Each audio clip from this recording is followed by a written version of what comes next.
الفاتحة. أعوذ بالله من الشيطان الرجيم. بسم الله الرحمن الرحيم. الحمد لله رب العالمين الرحمن الرحيم مالك يوم الدين. إياك نعبد وإياك نستعين اهدنا الصراط المستقيم صراط الذين أنعمت عليهم غير المغضوب عليهم ولا الضالين. السلام عليكم ورحمة الله وبركاته. Waalaikumsalam warahmatullahi الحمد لله رب العالمين والصلاة والسلام على أشرف الأنبياء والمرسلين وعلى آله وصحبه أجمعين. سبحانك لا علم لنا إلا ما علمتنا إنك أنت العليم الحكيم. رب اشرح لي صدري ويسر لي أمري واحلل عقدة من لساني يفقهوا قولي. ولا حول ولا قوة إلا بالله العلي العظيم. أما بعد. قال المؤلف رحمه الله تعالى ونفعنا بعلومه وجعلنا من المخلصين بقراءته. بسم الله الرحمن الرحيم. Sampai muka surat 92. Dan ada kalanya lelaki yang ada ia daripada orang yang berbuat ibadat zahir. Dua seperti sembahyang dan naik haji dan lainnya daripada segala ibadat yang sunat. Padahal tiada baginya jalan dengan ibadat yang batin. Dan bagi gerak dengan berfikir dan dengan cita-cita hatinya. Dan hanyalah ada amalnya itu. Iaitu amal engkau dengan mengerjakan sembahyang atau naik haji atau perang sabilillah atau lainnya daripada segala ibadat yang zahir. Maka amalnya bagi ahlinya dan anaknya dengan berusaha menghasilkan rezeki yang halal bagi mereka itu dan berdiri dengan mentarbiah mereka itu bersabar ia akan kesusahan dan itu terlebih afdal daripada berbuat segala ibadat yang lazim bagi yang tiada berlaku kebajikan itu kepada yang lain. Jadi asal dia ialah muka surat 91. Perkataan Imam Ghazali rahimahullahu ta'ala, di mana Imam Ghazali menyatakan bermula sabar atas kesusahan beristri. Akasnya sabar atas kesusahan bersuami. Jadi lelaki ada kesusahan bila dia beristri. Begitu dengan sebaliknya tu. Jadi dituntutnya sabar. Bermula sabar atas kesusahan beristri dan kesakitan yang disakiti oleh istrinya itu, atau sebaliknya kesakitan yang disakiti oleh suami perempuan tu. Samalah. Jadi dia tak payah nak tulis kitab sabar kesusahan beristri dan kesakitan yang disakiti oleh istrinya, atau sabar atas kesusahan bersuami dan kesakitan yang disakiti oleh suaminya itu. Panjang kitab tu. Kitab pendek pun tak beli. Lagi panjang kita lagi mahal. Jadi cara tu macam gitu. Sebab tu apabila lafaz muzakkar, lafaz muzakkar dipanggil mukminin saja sebut. Sebab mukminin mukminat kan. Tapi dia sebut mukminin saja tanpa disebut nama mukminin siapa, maka itu terpakai untuk perempuan perkataan tu. Dia boleh dua sekali. Tapi bila sebut muslimat, lelaki tak masuk. Walaupun selepas tak ada nama perempuan tu. Itu hebatnya bahasa Arab. Al-Quran tu padat. Saya baru tengok satu kitab ya. Kitab tu kitab fiqh. Bila dia menghuraikan najis, dia mensyarahkan secara tasawuf. Hebat tak hebat? Ada kitab fiqh disyarahkan secara sufi. Tu kehebatan. Dia kata tu maknanya iaitu najis apa? Zulumat yang ada dalam hati tu semuanya najis. Najis ni kita tak simpan. Najis ni kita buang. Apa zulumatnya tu?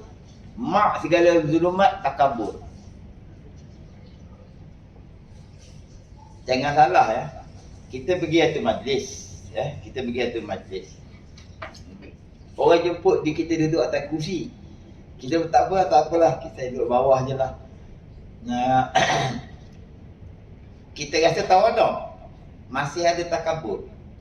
Kalau dia merasakan aku memang layak duduk kat atas tu, Malah lah kita kan bagilah orang lain kan. Itu masih takabur. Kerana merasa layak tu takabur. Ini kita tak tahu. Tapi tak tahu lah ni, tak boleh. Ini melimah. Ni hari ni perang rumah tangga kita ni. Tak tahu hari lain. Jadi asal masalah, asal perbahasan tu kat situ. Dia kata kesusahan-kesusahan tu setengah daripada faedah berkahwin. Kan dekat Kedah saya pernah cerita tu, sejak kahwin perempuan ni, suami dia tak pernah marah. Dia tak pernah marah, suami tak pernah marah, tak pernah tinggi suara, tak pernah. Lah dia rasa macam nak gila, dia pergi minta kat tuan dia, aku nak bercerai. Hidup ada masalah ni lah menunjukkan kita hamba Allah tu Khaliq. Sebab nafsu kita tak nak masalah. Di situ je Allah dah mengajar kita ni hamba. Yang dicetak takdirnya. Dah siap. Tunggu muka surat je. Kalau umur sampai 53, muka surat dia 53 kita ambil. Kalau umur dia 60 muka surat takdir dia. Jadi ini mindset kita. Kalau kita dapat tangkap yang dia bagi tahu ni, masalah tu adalah sebahagian daripada kalau dalam rumah tangga dia kata faedah berkahwin. Faedah berkahwin. Berapa kes cerai sekarang? Banyak kan? Nak urus surat cerai tu 120. Jadi ada syarikat pencetakan kaya dengan buat bercerai. Ada. Jadi begitulah Allah ni, dia mentadbir alam ni hebat sungguh kalau gitu tu. Tapi kerana bila nafsu diri tu yang cuba menetapkan bahawa dia mesti sempurna, wah ni paling stres dalam dunia. Kita tak akan dapat kesempurnaan. Melainkan Allah rahmati kita nanti, maka barulah kita akan sempurna. Mana? Pengampunan Allah. Pengampunan daripada Allah Subhanahu Wa Taala. Jadi dia kata apa saja masalah. Cuma sekali sebab kita rumah tangga, dia kata itu baik dalam perkahwinan. Tetapi tiada dapat manfaat dengan dia. Walaupun dia kata benda tu manfaat, ada golongan yang tak dapat manfaat tu melainkan salah suatu daripada lelaki ataupun perempuan. Lelaki yang macam mana?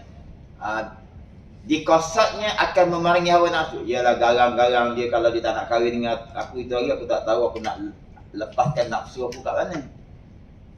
Garang-garang dia tu. Ya tak? Perempuan pun cakap dengan suami dia tu. Dalam hati dia ke? Ya tak? Yalah balik-balik tengah malam pun aku anak 3 dah. Maknanya ada zuriat kan? Zuriat tu, kalau seorang perempuan berkahwin, dia ada zuriat, who next? Your mother. 3 kali ya? Kalau tak ada anak, nampak tak? Garanglah macam mana suami tu pun ingat benda tu. Bukan kita setuju, kalau itu kemungkinan kita tak pernah setuju. Tak boleh kita bersekongkol pula dengan kesalahan ataupun tu, tak boleh. Tapi terima tu dia panggil absorb. Kenapa senang nak absorb tu? Kerana itu daripada Allah dan Allah tidak pernah, bahkan mustahil tersalah mentakdirkan sesuatu. Mustahil. Itu tasawuf lah tu. Saya pun dah tak reti nak ngajar benda tu. Saya ke situ juga lah, minta maaf. Bukan saya ni bidang tasawuf, tapi semua guru saya jenis macam itu. Yang saya belajar secara intensif memang ke situ. Jadi benda tumpah balik macam tu lah. Kalau saya dulu belajar matematik, tak ada saya kat sini. Ini jabatan perangkaan mungkin. Begitu. Ada benda tak salah dalam fiqh, salah dalam tasawuf. Saya beli baju. Baju apa mahal? Ni mahal ke? Polo. Mahal lah polo. Contoh. Brand lah. beli dengan duit halal, bukan dicuri, dia pakai menutup aurat, dosa? Secara fiqh tak berdosa. Tapi kalau secara tasawuf, dia niat bermegah-megah, berdosa. Asalnya halal. Jadi tasawuf tu, dia membersihkan daripada tu. Tak cukup belajar fiqh je, tak cukup. Tak cukup. Dia orang nak melintas, kita kat depan nak masuk simpang, kita beep, dia lalu. Dan sudah fiqh benda baik ke benda jahat? Tapi dia kata, angkat tangan pun tak. Dah berdosa. Asal buat baik. Dia tengok orang tu macam, angkat tangan pun tidak, kita dah tolong berhenti pun. Berdosa. Bukannya tak ada pahala, berdosa. Kerana tidak lillah. Itu tasawuf. Jadi jangan perasan kita dah banyak ibadat, dah banyak pahala. Jangan perasan. Sentiasa merasakan, ya Allah, terimalah ibadat aku ni. Nanti malaikat tanya, malaikat neraka tu, ke mana? Syurga lah, banyak kau tak tahu aku banyak lah. Perasan je kau tu, sini, masuk neraka. Ni penyakit perasan. Penyakit perasan tu takabur. Rasa dia. Ya tak? Asyik kita je awal kat surau dia orang tu betul lah. Asyik kita je awal ke surau. Orang surau balik jadi tawaduk, dia takabur. 10 tahun dah duduk surau. Ingat senang.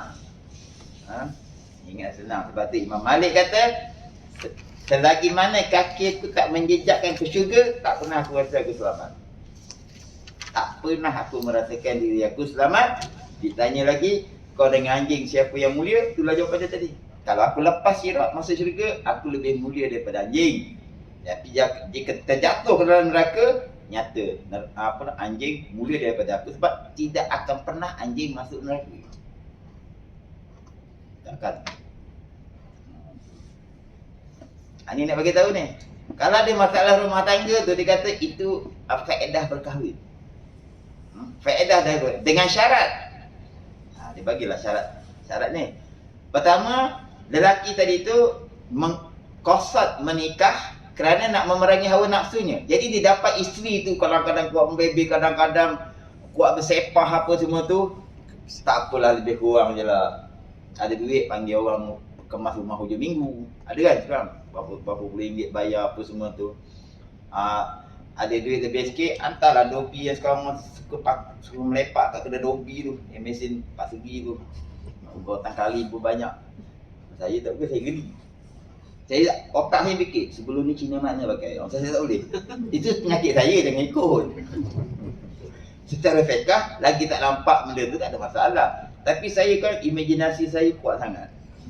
Dan saya tak boleh, itu kelemahan. Itu satu kelemahan. Jadi bila tak boleh, saya kena rasa sendiri. Tu. Dia panggil was-was. Ada duit tu. Tak ada duit, masuk beg hitam, buang. Tak malas sangat. Hargai isteri tu walaupun dia begitu. Kenapa? Sekurang-kurangnya dia melepaskan aku daripada zina. Melepaskan daripada zina. Itu kalau lelaki. Kalau perempuan, begitulah sebaliknya. Dan melawan akan dia, melawan akan nafsu tadi. Dan lagi ia hendak menyucikan akan perangai yang kejahatan dalam hati. Apa?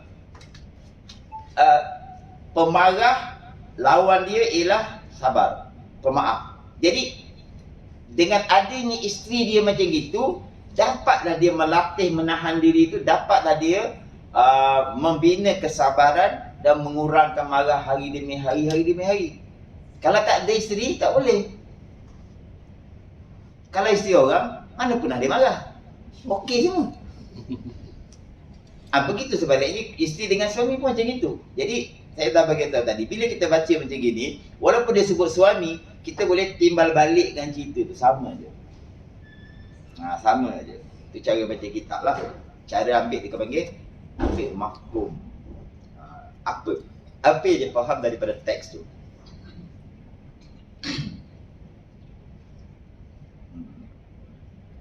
Allah kata dia kat atas, kita nak kata apa lagi? Lepas tu saya tanya, Allah kata orang buta semua dalam neraka, kau macam mana? Nak pakai zahir ayat je. Allah kata orang buta dalam neraka, kau pergi cakap kat Brazil dulu. Oh, dia takwilnya buta tu maksudnya, mana takwil lah tu. Jadi bila semua setawa ala dia tak nak takwil pula. Bila Allah kata yadullah, dia kata Allah bagi tahu dia ada tangan. Dia tak nak takwil pula. Jawabnya ni itu. Kalau orang bisik-bisik, Allah dah kata, Allah kat tangan. Jadi saya nak tanya ni, dalam Quran, saya tak ingat ayat berapa. Allah bagi tahu, orang buta semua dalam neraka. Buta yang kita faham apa? Mata, tak nampak. Habis dah beli filem. Tahu beli filem? Tempat orang buta kan? Saya pernah bawa Grab tu. Saya macam kerja buat. Tak bawa Grab. Orang buta sebelah. Nak tumpang. Kampung Malaysia tu. Dah nak pergi ke KL. Wah, ini teruk juga jalan ni. Tunjuk dia. Orang buta. Sebab masa naik tu kan orang dihantar. Jalan tongkat. Tapi dia tengah jalan. Biasa cepat nak teruk juga jalan hari ni. Saya pun cakap betul buta ni. Dia ada sensor rupanya. Dia tahulah hari-hari dia lalu situ. Sepatutnya apa nama ni? Nak isi minyak je. Saya belok nak masuk petrol station. Nak isi minyak je. Macam mana kita tak separuh kira? Ni buta ke apa? Tengok Allah bagi ilmu masing-masing dengan berbagai-bagai cara. Dengan berbagai-bagai cara. Pengalaman. Pengalaman hidup ni bila kita baca kitab, dia ada memang dia matching. Tinggal lagi Rabbana ma khalqa wa yatafakkaruna fi khalqis samawati wal ardh. Siapa yang Allah berikan satu keistimewaan, keistimewaan ni berbagai-bagai peringkat, tapi bentuk keistimewaan tu wa yatafakkaruna fi khalqis samawati wal ardh. Dia ni orang yang bila dia melihat satu perkara, dia boleh berfikir tentang Allah. Oh, tadi kita boleh fikir tentang Allah apa? Hebatnya Allah. Kalau Allah nak bagi ilmu, yang buta patutnya tak melihat, dia boleh bercakap seolah-olah melihat. Jadi hebat tak Allah? Allah yang hebat. Sebelum tu yang nak kena buat, alladzina yadhkurunallaha qiyaman wa qu'udan wa 'ala junubihim, baru datang wa yatafakkaruna fi khalqis samawati wa ardh. Hati tu sentiasa berzikir, baru Allah kurniakan. Tapi orang Kuala Lumpur suka fikir. Berlebih-lebihan dalam berfikir. Anak 2 tahun tu share matematik. 2 tahun ke 3 tahun. Tu share matematik. Tapi ya, kalau kita tahu nanti apa ni. Anak dia masih kecil lagi pun, dia tak jumpa surau, tak belajar fardu ain. Dia ditanya kenapa? Yalah, saya kena cari duit lebih, kita tahu nanti masuk universiti kan sekarang dah mahal, tak tahu akan datang lagi mahal tu. Saya tanya, confirm ke anak dia lulus SPM? Anak dia kecil lagi. Jadi kadang-kadang saya kata berlebih-lebihan gitu. Boleh buat perancangan, tak ada masalah. Tapi perancangan mengenai Allah tu kena ada juga. Perancangan mengesahkan sembahyang kita tu kena ada juga. Apa dia? Cari ilmu tu. Banyak kali tanya ialah man rabbuka. Man rabbuka itu soalan yang pertama. Bukan ma rabbuka, man. Siapa? Ma tu apa? Dan melawan akan dia, lagi menyucikan akan perangai kita. Ini kita baca bulan lepas. Maka sabar di atas kesakitan berkahwin dan kisah itu, jalan di dalam memerangi nafsu dan menyucikan hatinya. Pertama, kahwin itu memerangi hawa nafsu, nafsu yang suka kepada zina dan sebagainya itu dapat ditegar. Kemudian menyucikan hati itu kerana isteri tadi itu memberi masalah, suami tadi itu memberi masalah, maka dia melihat itu daripada Allah, dia melatih diri dia bersabar. Sabar itu sifat mahmudah. Dan saya nak bagi tahu, dalam Quran Allah berfirman, a'udzubillahi minasyaitonirrajim, wasbir. Sabar kamu. Ayat perintah. Wa ma sabruka illa billah. Tapi kamu tak boleh sabar melainkan sifat sabar tu aku yang bagi. Jadi dia tak boleh dilakonkan. Dan sabar tu mesti on the spot. Itulah kita terima je lah takdir Allah ke tu apa tu. Dia tu dah accident mati. Walaupun kita sayang kat anak kita tu lah, sabar je lah. Tapi itu cerita hari ni, anak dia tu accident 15 tahun lepas. Kita putar balik CCTV 15 tahun lepas tu, dia maki hama dia begini-gini, rabit-rabitkan baju tu. Sekarang boleh sabar. Yang dikendaki sabar tu ialah on the spot ketika kejadian. Jadi kalau tiba-tiba trafik light merah kita maki, itu satu signal daripada Allah, kita belum sabar. Kalau orang potong queue kita, hati kita bercakap bodoh nyala-nyala, itu maknanya kita belum sabar.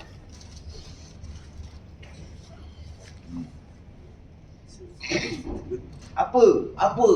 Sampai Bukit Belacan gitu. Sebab orang sebelah Ciumen tu tumbuk-menumbuk. Dia tak berhati, dia kejar sampai Bukit Belacan. Kan habis jalan lah Bukit Belacan. Memang orang sana pun. Dan tu berhenti. Apa? Balik. Pergi dia minyak. Kalau dia sabar sikit tu, tak bengkak pun. Dari Ciumen kereta sebelah, tunjuk penumbuk, bukan bengkak. Tapi tu orang tak sabar dia macam itu. Merugikan negara. Wasbir wa ma sabruka illa billah. Sabar. Jadi bila Allah perintah sabar, hukumnya wajib. Maka kalau traffic light itu kita maki, itu tak sabar, makian kita tu mendatangkan dosa.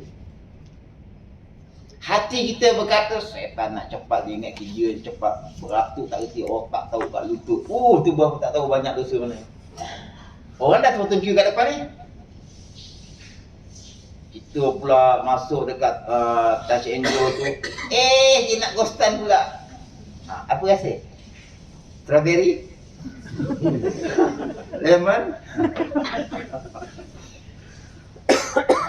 Sekarang kita boleh imagine lah. Kita boleh cuba. Kena sabar. Ustaz kata kena sabar. Nanti kalau diuji, ketika itu baru ada keputusan sabar ke tidak. Kalau tiba-tiba tak sabar, bila teringat, astagfirullahaladzim, itu guna ilmu. Ketika itulah kita taubat. Bila ada kesedaran. Bila ada kesedaran.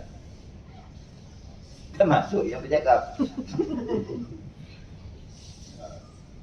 Sebab tu orang Kuala-Lumpur memang pahala di jalan raya tu melimpah-limpah. Melimpah-limpah. Asalkan dah bagi laluan, tak payah pandang lah orang. Angkat tangan pun tidak. Nasai naas.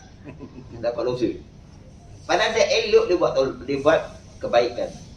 Hari ini kita sambung. Dan ada kalanya lelaki yang ada ia daripada orang yang berbuat ibadat yang zahir jua seperti sembahyang dan naik haji dan lainnya. Jadi dekat sini dia kata, maka amal dengan berusaha menanggung.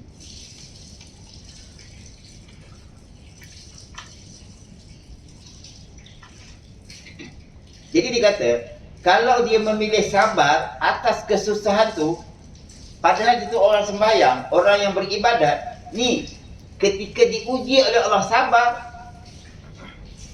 fadilat amal tu lebih besar daripada sembahyang tu sendiri. Lebih besar daripada sembahyang tu sendiri. Kenapa? Dalam sembahyang dia ada satu amaran fawailul lil musallin. Fawailul lil musallin alladzina hum an salatihim sahun. Alladzina hum yura'u, orang yang sembahyang tu dengan riak. Orang yang sembahyang hati dia ke mana-mana, tingkat 48, 40, tingkat 4. Saya tak takut kita hilang. Nampak aku tadi punci kita ke tak? Jadi itu. Itu ancaman daripada Allah Subhanahu Wa Taala. Maka setiap kali kita sembahyang tu, kita berusaha yang kita ingat hanya Allah. Itu usaha kita. Bila datang lintasan-lintasan, zikir, sebut nama Allah Subhanallah dalam hati. Mudah-mudahan yang mewaswaskan kita hilang. Dia nak bagi tahu sini, bila ada kesabaran dalam menghadapi masalah rumah tangga, dia bukan sia-sia, dia ialah ibadat, bahkan fadilat dia lebih besar daripada ibadat-ibadat yang lain. Allah boleh bagi macam tu.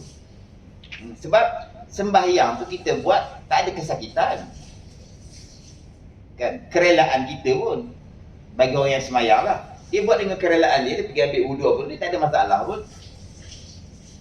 Tapi kalau dia kena maki dengan isteri, itu dia tak pernah isi borang. Dia tak pernah request pun. Tapi benda tu datang. Maka dia sabar, dia sakit. Setiap orang yang sabar tu di awalnya dia sakit.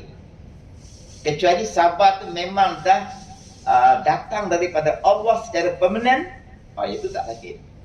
Sebab tu Nabi tak pernah apa tu, keluh kesah dengan musuh-musuh yang memusuhi dia. Padahal dia tak pernah memusuhi sesiapa. Kenapa? Sifat sabar yang ada pada Rasulullah SAW itu permanen. Kita dapat beberapa persen daripada yang Rasulullah buat, dapat tu pun alhamdulillah lah. Ya tak? Jadi sabar, pertama hukum sabar tu kakak wajib. Tak sabar berdosa. Kau tutup pintu kereta.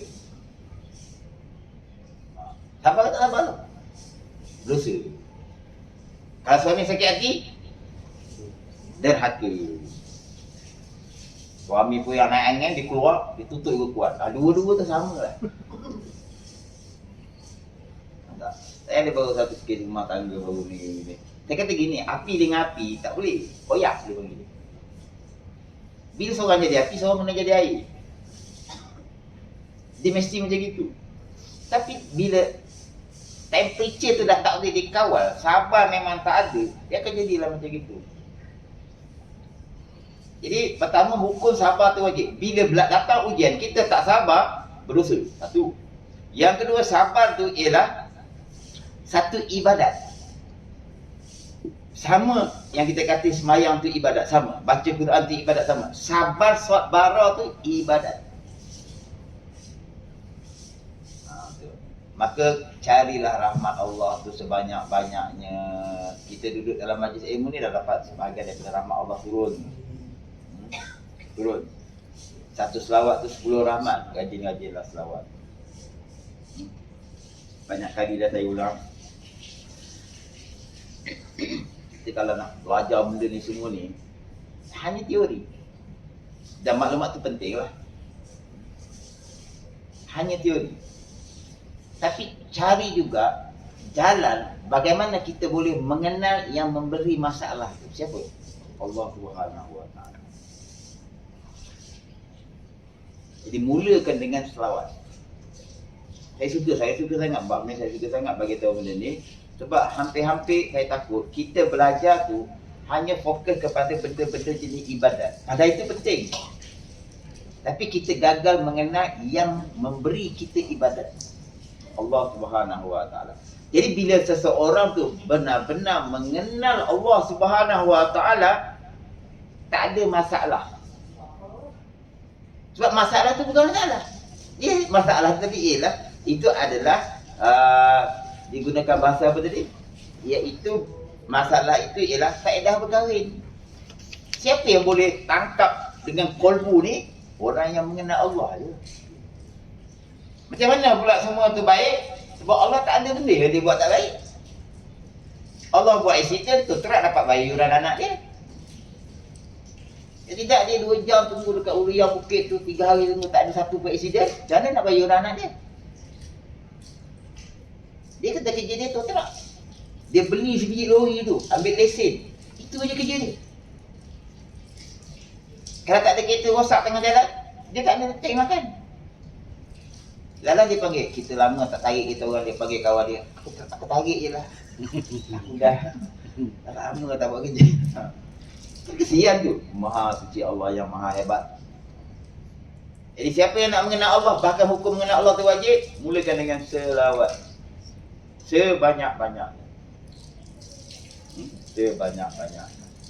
Sebab ulama akhir ni dia kata, selawat itulah bagi orang yang tidak duduk di bawah mursyid, selawat tu akan berfungsi sebagai mursyid dia yang temporary. Kata beliau sebut mursyid biasa dengan muzik. Hari ni mursyid, dia lain tu. Saya nak cari guru muzik, milih muzik dah sesat. Mursyid, guru yang memberi petunjuk, kolbunya tu diberi petunjuk. Melalui Allah Subhanahu Wa Taala. Dia ada silibus-silibus dia tu. Sebab kita telah kehilangan ilmu ni. Walaupun dia belajar tasawuf, dia belajar tu sekadar ilmiah. Saya tengok tesis-tesis pula universiti apa, saya tengok apa semua, walaupun saya tak kerti nak buat tesis tu apa semua. Sangat baik. Dan kami yang duduk pondok ni bila baca tu sangat kenapa? Sebab dia dah buat nota kaki hadis ni daripada dia rajin buat kerja tu. Kami kalau belajar secara pondok ni, sebab kita dah yakin betul dengan guru, apa dia cakap pun kita percaya. Kerana kepercayaan kita dia siqah, dia sangat-sangat kita percaya. Dan kalau tiba-tiba ada berlaku kesilapan, kita akan cari jalan bagaimana nak membetulkan keadaan tu. Sebab manusia tak lagi daripada dosa. Jadi carilah Allah. Senang, hidup tu lapang. Apa man syarahallahu sadrahu lil Islam fahuwa ala nurin min rabbih. Kau tak tengok tu orang-orang yang Allah mudahkan dia beragama. Main zuhur tak berat, main asar tak berat. Semayang tengah malam tak berat. Itu kenapa? Fahuwa ala nur. Itu adalah nur daripada Allah Subhanahu Wa Taala. Maka kita memandang orang yang ada nur, nur tu kita dapat. Kita duduk di majlis yang Allah limpahkan nur, nur tu kita dapat. Sebagaimana sekarang. Untuk memecahkan zulumat dalam hati. Dan ada kalinya lelaki itu, dia banyak ibadat apa semua, bagus. Tapi kalau dia sabar dengan kesakitan daripada isteri, ataupun isteri sabar daripada kesakitan suami, ataupun dia mendidik anak-anak dia, itu adalah ibadat yang sangat hebat. Lebih besar daripada ibadat personal dia. Ibadat personal dia tu lebih kecil daripada ibadat sabar tadi. Jadi ala kulli hal, khulasah dia, kita kena bersabar atas apa jua yang berlaku dalam hidup, sama ada nikmat ataupun bala. Dan kita meyakini semua tu baik di sisi Allah Subhanahu Wa Taala. Semua tu. Ubat tu pahit, tapi kenapa orang makan juga? Nampak? Tengok orang cocok kori tu, orang cocok gini, kenapa pergi juga? Pertama kena paksa lah. Nampak? Tapi sebab dia orang yang menganjurkan ada keyakinan benda tu boleh mencegah. Itu je. Jadi kepahitan hidup tu kerana nak memaniskan ke depan. Nak mengampunkan dosa kita. Itu yang bila kita lupa tu, kita tak boleh sabar. Jadi orang yang ada isteri, dia kena pandang benda ni. Orang yang ada suami, dia kena pandang macam gini. Pandang yang pertama tadi tu, dia membebe pun, dengan sebab dia aku tertegah daripada zina. Itu besar pengorbanan tu. Besarnya nikmat yang Allah bagi kepada suami dan isteri tu. Sebab dia jadi isteri aku, dia dah melahirkan 3 anak, maka setiap ibadat anak tu nanti pahala kepada mak ayah dia. Pahala kepada mak ayah dia. Ni yang dah ada anak ni, anak akan berdoa, Allah maghfir li dhunubi, Allah maghfir lana dhunubana wa li walidayya. Kan? Tiap-tiap hari kita dapat minta ampun daripada anak itu. Mana dapat tu? Jadi kalau adalah masalah dalam rumah tangga tu, itu adalah benda kecil lah kalau kita dah pandang Allah Subhanahu Wa Taala. Tapi tak dinafikan ada sampai peringkat rumah tangga tu pecah gitu. Itu kehendak Allah. Syahdan adalah segala orang yang sabar atas kesakitan dan kesusahan yang datang daripada ahlinya. Sama ada datang daripada suami atau daripada isteri dan anaknya, amat besar pahalanya dan martabatnya kepada Allah Subhanahu Wa Taala. Jadi bila tengok pahala kita ni, ya Allah, patut dapat 100 tinggal 1 mungkin, dah ada berdosa pula. Jadi asalnya dah baik, dah buat baik, tapi pahalanya dibatalkan. Macam mana aku nak tolong? Bukan macam mana nak tolong Cara Allah membantu hamba tu ialah dia bagi masalah ni. Masalah daripada anak, masalah daripada isteri, masalah daripada suami. Sebab apa? Pahalanya besar. Tanpa dia sedar. Kita kadang-kadang ibadat, kita rasa dah banyak ibadat tu. Itu maknanya kita ada mengira-ngira dalam ibadat kita. Kawan saya sampai berhenti sembahyang duha. Dia salah faham, dia bukan itu, dia salah faham. Dia kata kalau aku sembahyang duha nak rezeki, itu syirik. Betul. Itu betul. Secara hakikatnya betul. Tapi kalau dia tinggal sembahyang duha pula, itu salah. Itu Genting Highland, siapa owner dia tu? Tak pernah main duha. Tak pernah main duha. Jadi kita sembahyang duha kenapa? Nabi buat. Jadi rengki-rengki orang dah belajar banyak ni, jangan cerita pahala lagi lah. Kenapa baca surah muluk? Nabi kata, kalau baca surah muluk, aku suka, aku cinta umat aku yang surah muluk ada dalam dada-dada dia. Maknanya hafal. Maka aku cinta. Jadi kekasih Nabi tak? Siapa yang dicintai oleh Rasul, maka dia akan dicintai oleh Allah. Bukan cerita nanti ada orang teman dalam kubur. Itu silibus tadika. Yang saya dulu puasa sehari dapat 50 sen. Sekarang nak pakai silibus dulu. Tak ada lah. Salah tak hadis yang mengatakan nanti akan ada penjaga. Tak salah. Tapi itu untuk attract, tarik orang beribadat. Yang kita nak ialah hadis yang lagi satu. Rasulullah cinta kepada orang yang dalam dada dia ada surah muluk. Jadi berbaloi kita hafal surah muluk tu. Jadi bila dah hafal, kan senang. Sambil balik tu dah maghrib dah. Kita daripada office, tak sampai rumah penat. Baca dalam kereta. Tak payah tengok Musa, presiden. Kan hafal. Baca. Itu kemudahan orang yang hafal. 30 ayat je ambil dah masa 30 tahun. 30 tahun, 30 ayat, takkan tak boleh hafal. Ada budak tahfiz. Budak ni daripada tak kena huruf, masuk. Didik dalam 2 tahun ke 3 tahun dia duduk dengan kami, dia dapat hafal 4 juzuk. Mak dia ngamuk-ngamuk dia. Ustaz ni macam mana nak saya, anak saya ni berapa tahun dah dekat sini, baru 3 juzuk je hafal. Dia ngamuk. Jadi kita tanya, akak rumah berapa? 40 lebih ke berapa rumah tu? Berapa juzuk lah?